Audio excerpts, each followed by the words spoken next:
தந்தை மகன் தூய ஆவியாரின் பெயராலே ஆமேன். அன்பு தந்தையே, நாங்கள் படுக்கையில் இருந்து விழித்தெழுவது போல பாவத்திலிருந்து விடுதலை பெற்றவர்களாக சாத்தானின் எல்லா விதமான சூழ்ச்சிகளையும் அறிந்தவர்களாய் அவனது மாய வலையில் இனி ஒரு நாளும் சிக்காமல் இருப்போமாக. உமது அரவணைப்பில் எங்களை வைத்து பாதுகாத்திருளும் அன்பு தகப்பனே. எங்களை துன்புறுத்தி அனைவருக்காகவும் இந்த நேரத்தில் மன்றாடுகின்றோம். அவர்களை நாங்கள் மன்னித்து விடுகிறோம் அப்பா.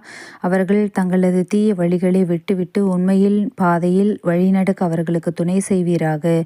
இவ்வாறு உலகெங்கும் உள்ள உமது பிள்ளைகள் ஒற்றுமையுடன் வாழ்ந்து உமக்கு சாட்சியான பிள்ளைகளாக எப்போதுமே வாழ வரத்தை வேண்டி இப்போது உம்மிடம் ஜெபிக்கின்றோம். ஆண்டவரை, எங்கள் மீது இரக்கம் வையும். நாங்கள் பலவீனமான மனிதர்கள், எங்களது குறைகளை மன்னித்திருளும். இயேசுமரி சூசையே, எங்களுக்காக வேண்டிக்கொள்ளும். எங்கள் இருதயத்தையும் எங்கள் ஆத்மத்தையும் உம்மிடம் ஒப்படைக்கின்றோம். ஆமேன்.